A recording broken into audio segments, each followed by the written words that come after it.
Straight Talk. The Unapologetic Hindu. How Modi's civilisational confidence fuels India's ascent. Narendra Modi didn't just change the tune, he changed the entire orchestra.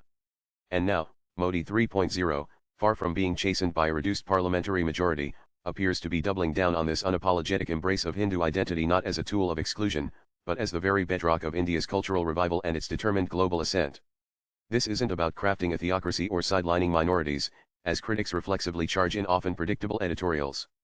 Instead, this is the story of a nation finally comfortable in its own skin, drawing profound strength from its ancient ethos to fuel a modern, aspirational, and genuinely inclusive future for all its citizens. What does this civilisational confidence look like in practice? Consider the Ram Mandir in Ayodhya. This is not merely a temple rising from the dust of a long disputed site, it's a spiritual anchor restored after centuries of struggle. Past governments, paralyzed by political calculations, allowed the issue to fester. Narendra Modi's approach was different: facilitate a resolution through due legal process, then embrace the outcome as a national moment of cultural reclamation, not a slight against any community, but India making peace with a significant, long-denied part of its own history. India finally looked in the mirror and, instead of flinching, decided to own its reflection with pride. The abrogation of Article 370 tells a similar tale of civilisational assertion. To some, scrapping the special status of Jammu and Kashmir would appear like an overhyped legislative amendment. On the contrary, it was a bold act of national integration, fully weaving a region historically, geographically, and culturally an inseparable part of India's civilisational tapestry into the national mainstream. The streets of Srinagar and Jammu, once living under a different constitutional shadow, now benefit from the same development schemes, the same digital infrastructure, the same opportunities as cities like Bengaluru or Bhubaneswar. Modi's projection of this civilisational confidence extends powerfully onto the global stage. When he gifts a Bhagavad Gita to a foreign leader, he shares Bharat's profound philosophical wisdom. After all, he is India's Prime Minister and its foremost cultural ambassador.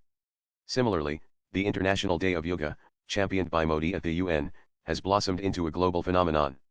More than just coordinated stretching in parks from New York to Tokyo, the day now commemorates India's ancient science of well-being, thoughtfully packaged for a world starved of inner peace and balance.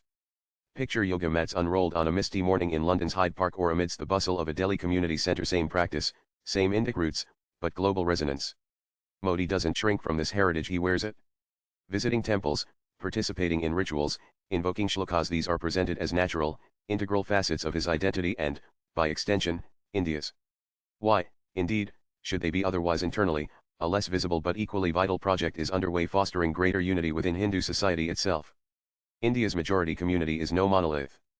For centuries, it has been fragmented by caste hierarchies, regional specificities, and sectarian interpretations. Modi's consistent call for Samajik Samrista, social harmony, and his denouncement of caste discrimination aim to bridge these historical fissures.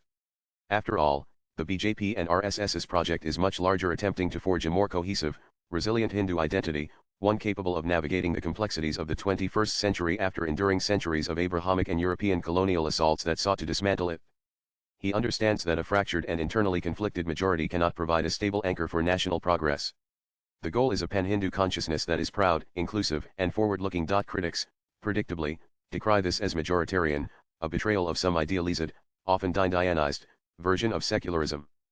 But their preferred model often translated into a peculiar reticence about the majority's heritage, a public square where one faith was expected to whisper while others could speak freely. True inclusivity doesn't demand the erasure of the foundational culture, it mandates equal respect for all, including the ethos that shapes the nation's deepest cultural pulse. Dismissing Modi's approach as merely divisive is to miss the woods for the trees. Modi's vision is about grounding India firmly in its unique civilisational roots to enable it to stand taller, more confidently, on the world stage. Post-election, with the BJP's outright majority trimmed in the Lok Sabha, the commentariat was quick to predict a course correction.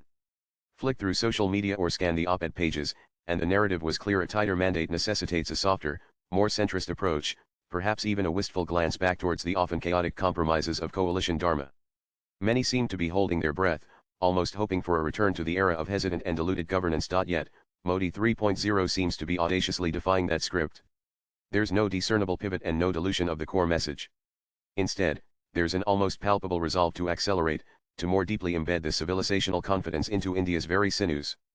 The election results, nuanced as they undoubtedly are by local factors, are seemingly not being interpreted as a wholesale rejection of this foundational vision. Rather, the mandate appears to have invigorated the mission to make this cultural anchoring the unshakable bedrock of a Viksit Bharat. Swipe left for next video. This unapologetic civilisational stance resonates precisely because it is coupled with tangible governance and a relentless focus on development for all. New highways slicing through formerly disconnected regions, UPI transactions empowering the smallest street vendor, solar panels glinting on rural rooftops, India's enemies being eliminated. These are daily affirmations that heritage and progress are not mutually exclusive but mutually reinforcing. For too long, India was presented with a false dichotomy: cling to your past or race towards an ill-defined future. Modi's bold proposition is that the two are inextricably intertwined. A nation unmoored from its cultural anchorage drifts aimlessly, but one that embraces its roots with confidence and clarity walks with purpose towards its destiny. Views expressed in the above piece are personal and solely those of the author. They do not necessarily reflect News 18's views. Latest blogs.